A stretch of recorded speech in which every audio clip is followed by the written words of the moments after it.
noite. 3 dias sem tréguas em Oleiros. As chamas já consumiram mais de 10.000 hectares de floresta.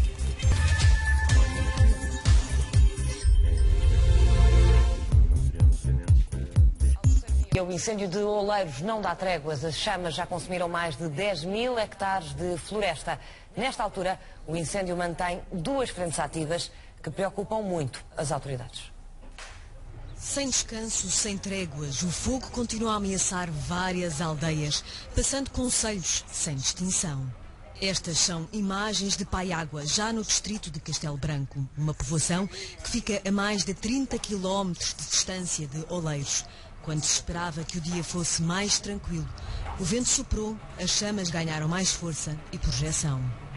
É muito complicado ver estas pessoas de uma certa idade que veem as coisinhas deles e ir tudo embora. Isto dói muito o coração de ver isto tudo. O GNR pediu-vos que saíssem de casa? Pediu, sim, senhora. Disse-me para eu trazer a minha mãe aqui para o centro da povoação. Imagens que chocam e alastram o medo na população. É muito rápido. Sei, há pouco mais de 1 hora ele ainda estava ali na beira do pé da serra, atrás. E já galgou isso tudo, para eu fora, até que já está aqui. Só é esperar ao pé das aldeias e deixar de ir. Na aldeia de Pousa Foles, no distrito de Castelo Branco, populares e bombeiros uniram forças para evitar que o fogo chegasse às casas. Desliga aqui, e depois ligamos quando eu chegar aqui mesmo. Sem dúvida que o povo... Mais de 10.000 hectares destruídos. A paisagem, outrora rica, é agora escura e envolta no crepitar de terra queimada. Numa das frentes deste incêndio está o Pedro André Esteves. Pedro, boa noite. O fogo já acalmou? Ainda não, Maria, e a noite promete ser complicada aqui nesta zona porque mais para o lado do concelho de Castelo Branco ainda são pelo menos 2 as frentes que estão ativas, nomeadamente perto das aldeias que acabamos de ver nesta peça, a aldeia de Cardosa, que já ao final da tarde ficou bastante ameaçada, esteve ameaçada pelo incêndio e que nesta altura as autoridades dizem que as habitações não estão em risco, mas o fogo continua a circundar todo aquele pinhal em volta da aldeia, daquelas aldeias, daquela zona, e estamos a falar de uma zona montanhosa aqui entre a vila de Oleiros e a cidade de Castelo Branco. Como disse... Obrigada, Pedro André Esteves, um dos repórteres da RTP que está a acompanhar este incêndio. E ainda neste fogo de Oleiros, 8 casas ficaram destruídas esta manhã e por questões de segurança foram demolidas algumas casas que ameaçavam ruir. Obrigado. Ai, minha mãe, estás lá tão... Fiz aqui a casa por causa de ti. Foi um susto como Leontina Martins nunca apanhou. Estava em casa esta quinta-feira quando as chamas cercaram a aldeia. Quando aqui chegou devia ser por volta das 2 da tarde. Era um Deus para aí. Eu nunca vi assim uma coisa. Quando fui para abrir a minha varanda não pude. Não pude porque as chamas passavam ali. Até que me fui embora. Graças ao irmão, a casa não foi atingida, mas 8 ficaram destruídas na aldeia de Orvalho. Apenas 2 eram habitadas em permanência. Outras serviam de armazém. Já está praticamente extinto o incêndio que lavrava no concelho da Guarda desde quarta-feira. Foi dado como dominado às 9 da manhã.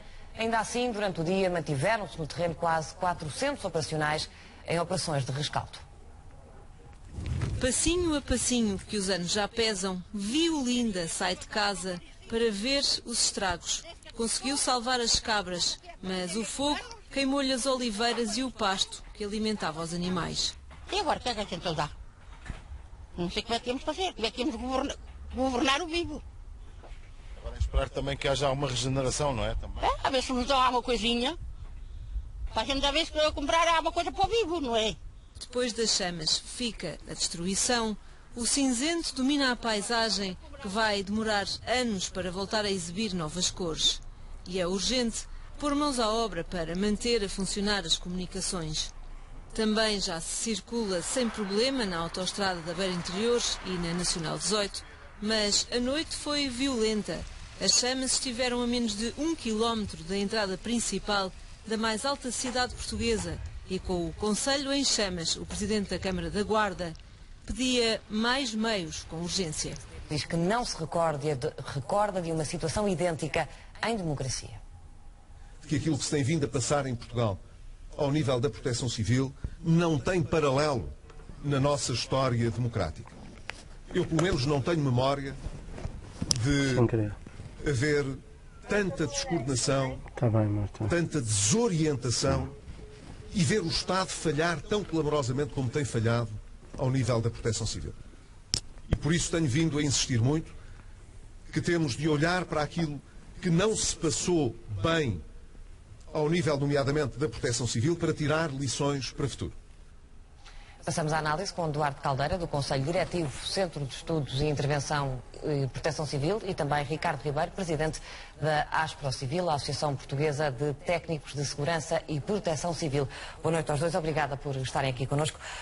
Olhamos para incêndios que duram vários dias, apesar de, aparentemente, existirem mais meios no terreno. Por que é que isto acontece?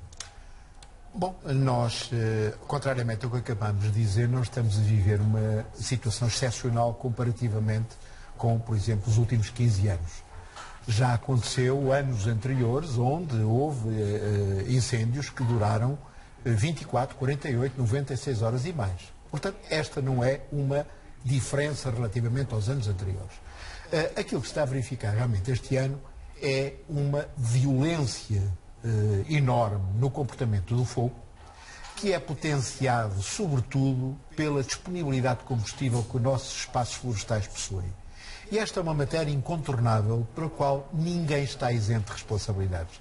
Eu considero que é de uma profunda demagogia, que é profundamente desadequado numa situação como aquela que o país vive, haver alguém que tenha tido responsabilidades políticas no exercício de funções e que venha, digamos que, fazer um diagnóstico como se estivéssemos a viver uma situação que seja nova. Não, o que é novo neste ano foi a tragédia de Pedrógão Grande, porque tudo o resto não se... Já aconteceu. Já aconteceu. Porque a verdade é que o que vamos conhecendo do que o Governo vai divulgando, sobretudo sobre o que se passou em Pedrógão, dá a nota, efetivamente, de alguma descoordenação, o GNR sem saber para onde ir, sem saber o que fazer, sem receber orientações no fundo, mas a verdade é que não foi só agora, na sua opinião, é isso?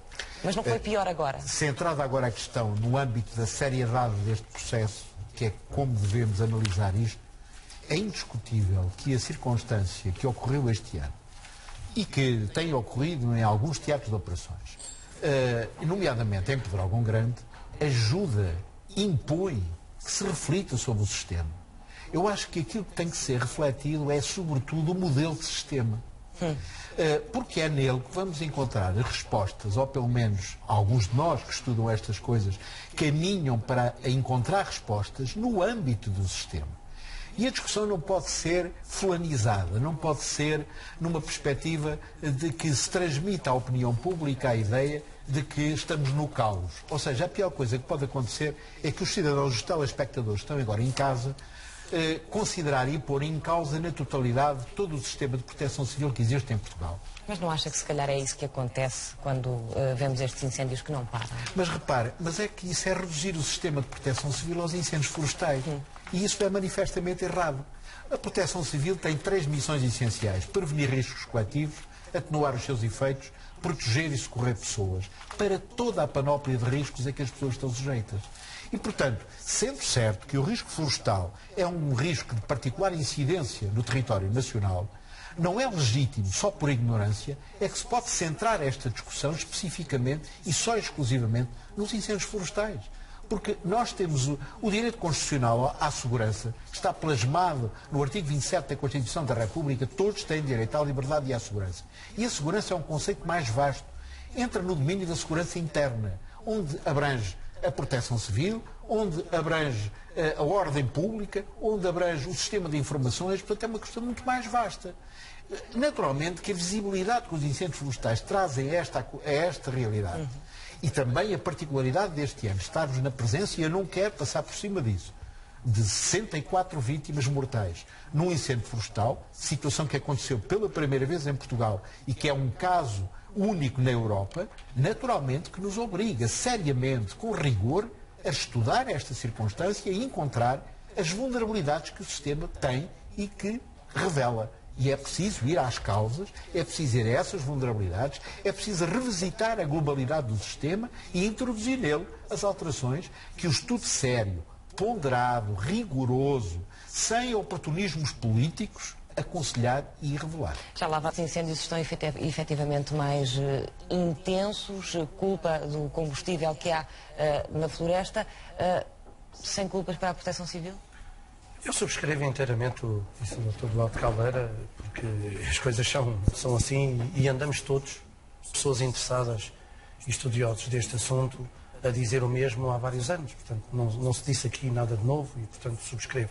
Há, contudo, aqui algumas questões, e falando do caso de Pedrógão. O caso de Pedrógão, Pedrógão Grande, segundo a lei, tinha que ter um plano municipal de defesa da floresta contra incêndios, que identificava meios, riscos, vulnerabilidades, definia estratégias, identificava onde estavam os meios, como é que se mobilizavam, os meios de ataque indireto e tal, etc. E a Câmara de Pedrógão Grande, juntamente com Castanheira de Pera, não tem plano municipal de defesa da floresta aprovado. E como não tem plano municipal de defesa da floresta, também não tem o plano operacional municipal. E isto não tem nada a ver com esta conversa? Tem. Podia-se evitar as mortes, aí eu não sei, mas que não ajudou, não ajudou. E, portanto, uma outra questão. Eu convido então quem é que deve tomar as rédeas? É porque isto é uma problemática, não é um problema. Isto é um conjunto de problemas e todos são responsáveis, a começar pelas pessoas.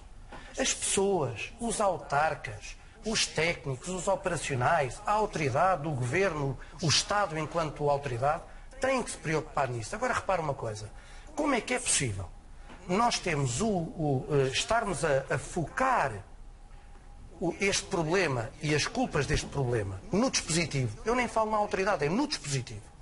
Quando eu tenho durante um mês um dispositivo que está sempre a ser levado perto do seu limite. 1.500 homens, 3.000 homens, 3.500 homens, 16 meios aéreos. Quer dizer, é muito difícil nós depois dizermos assim, o combate a incêndio não está a funcionar. Quando eu tenho, por exemplo, 400 homens com 6 ou 7 frentes de incêndio, tenho 200 ou 300 veículos, a intensidade é enorme, a orografia do terreno não ajuda, os ventos são de velocidades grandes. Temos tido muitos reacendimentos também este ano, não sei se será os reacendimentos neste contexto de vento são aceitáveis, uma parte deles, outra não tanto, mas o contexto em que todos estes teatros de operações se desenrolam leva-nos para... Estamos sempre a fazer o enfoque da discussão no alvo errado, que é o combate e a operacionalidade da resposta. Porque o combate aparece quando tudo o resto falhou. Quando não há prevenção, quando não há ação de medidas que retirem o combustível da floresta, façam a gestão das faixas de combustível. Repara uma coisa. Eu convido hoje os telespectadores, mesmo depois de Pedrógão Grande, nós vimos a sucessão de incêndios e os telespectadores hoje, eu convido aqueles que moram em ambientes rurais, que vão agora mesmo à sua janela, verificar se têm a faixa de 50 metros feita. E muitos deles vão reparar que não têm. Portanto, o que é que isto implica? Para já põe em risco os bens e as vidas deles. E depois, se o comandante de operações de socorro tem 200 homens à sua disposição para 2 ou 3 frentes de incêndio, se tem que fazer 10 ou 20 ou 30 defesas perimétricas, mais 2 aldeias, fica reduzida a 1/4 quase desses homens disponíveis para combater o incêndio. E esta problemática tem que ser discutida. Por outro lado, quando eu tenho, em zonas de declives, como era o caso de Pedrógão, Mação, etc., de declives, uma orografia complicada, não limpo, não retiro o combustível da floresta. Os acessos, a compartimentação da floresta não está feita. Os pontos de água não foram criados e estão longe. Os acessos das próprias estradas são sinuosos. O vento é alto, a temperatura é alta, a umidade é baixa. Como é que nós vamos conseguir otimizar a resposta de forma a ter um resultado positivo e adequado àquilo que todos nós esperamos? É muito complicado. Portanto, isto dá a sensação que em Portugal nós conseguimos juntar aqui tudo aquilo que não deve ser feito para defender a floresta. E só para terminar, porque não ficamos por aqui, repare, alguém discute a reflorestação? Em Portugal, nos últimos 10 anos, nós temos, em média, uma reflorestação negativa, não estou a falar em termos de qualidade, se é o pinheiro, se é negativa, em média de 6%. A questão do valor da floresta, que ajuda a evitar a desertificação. Alguém discute isto, portanto, o que nós temos é de uma vez por todas perceber que olhar sim para a operacionalidade, para os meios, para os recursos, para os meios aéreos, para os meios terrestres, para a formação dos bombeiros, para os equipamentos, tudo isso, olhar sim. Mas essa discussão está facilitada porque é feita há vários anos. Há uma que temos um déficit claro, que é o que é que nós devemos fazer antes de serem necessários chamar os meios operacionais. E de resto hoje ficámos a conhecer alguns números de parte a parte. Tivemos aqui os 10,2 milhões que vieram do Ministério das Infraestruturas, depois o Ministério da Agricultura veio dizer que já gastou 82,7 milhões em prevenção e especificou até 46 milhões para a prevenção na floresta contra agentes bióticos, 14 milhões para sapadores florestais. Este é dinheiro suficiente para a prevenção? Bom, na discussão, nesta dialética de discussão, prevenção, combate, normalmente é centrada na constatação de que existe uma percentagem de 75% de investimento no combate e 25% na prevenção. Mas é preciso perguntar, quando falamos de prevenção, estamos a falar do quê? A nossa estrutura florestal, a nossa estrutura fundiária, é maioritariamente privada. Ou seja, não há solução do espaço florestal português que não passe por encontrar um caminho de modo a envolver e a mobilizar os proprietários da propriedade privada na sua recuperação, na sua regeneração, no seu ordenamento. Voltando à questão do incêndio de Pedrógão. Eu julgo que temos que olhar para o incêndio de Pedrógão com a seriedade, por um lado, o rigor, por outro. E, sobretudo, também, obviamente. Vejo que tem aqui umas fotografias para nos mostrar, peço só que seja rápido, muito rápido. Para terminar.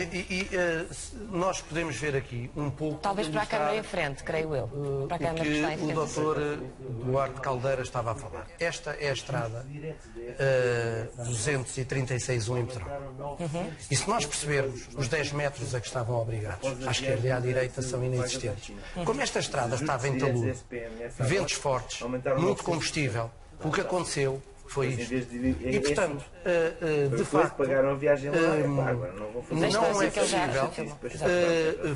Aqui, este problema resulta em incúria de quem tinha que fazer esta limpeza, de quem tinha que fazer esta gestão de faixa de combustível e não está em nenhum dispositivo, porque não era possível, desta forma, evitar. Mas não é só lá, porque, repare, isto aqui é Gavião. E em todos os sítios onde existiram grandes incêndios, verificamos que as concessionárias de estradas não cumprem o seu objetivo. A situação é a mesma em todo lado. Em Alijó, este até se percebe que está a arder exatamente junto à berma da estrada. E em todos os lados isto acontecia. Portanto, a responsabilidade é intersetorial e pluridisciplinar, porque de facto estes teatros de operações, pela sua complexidade, envolvem todos. Só para terminar, uma nota sobre a questão do oportunismo político.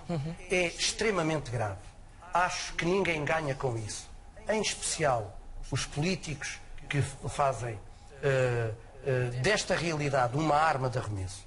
E é de lamentar, por exemplo, que alguns responsáveis, como o caso do deputado do PSD, Duarte Marques, que disse que a ANPC estava a mentir, porque os meios aéreos não existiam lá, e existiam, está comprovado que existiam, 16 meios aéreos, 15 meios aéreos, 13 em permanência, refere-se a Mação. E, portanto, este tipo de informações, de afirmações gratuitas que descredibilizam... Mas ouvimos muitas vezes, eu tive aqui muitos diretos de Mação, ouvimos muitas vezes o Presidente da Câmara dizer que os meios que eram ditos, efetivamente, não eram exatamente aqueles que estavam no terreno. Não, pois, mas em primeiro lugar, como é que as pessoas conseguem saber se os meios estão a voar, como é que conseguem saber quando estão? No entanto, é comprovado, eu tive esse cuidado de comprovar, de que estiveram 15 meios aéreos, 13 em permanência. Agora, provavelmente as pessoas não sabem é que há uma autonomia para cada meio aéreo que é dada à chegada desse meio aéreo ao Teatro de Operações, ao comandante de operações de meios aéreos, ao COPAR, e que diz, eu estou aqui no Teatro de Operações, tenho uma autonomia de 4 horas. Ao final dessas 4 horas eu perco 2 horas a ir a testar o veículo, estabilizar o gasóleo e o combustível, e não é só isso. É que além desses que vão a testar o combustível, depois os outros têm que ir a testar o agente extintor. E deixa-me só dizer, e a pergunta era esta. Os senhores presidentes de Câmara, quando acusam os meios aéreos de não estarem presentes, lembraram-se de inverno de criar pontos de água para eles se poderem abastecer e não perderem meia hora a ir ao rio? É que se calhar esqueceram-se disto. Portanto, criticar é sempre fácil, agora, e a crítica é útil e até cria oportunidades. Agora, tem que ser feita com pés e cabeça e com seriedade e com justeza e saber técnico. Porque atirar bocas para o ar num tema destes é extremamente grave e revela muito de alguns políticos que temos. Ricardo Ribeiro, Duarte Caldeira, muito obrigado aos dois por terem estado aqui connosco e pelas vossas explicações.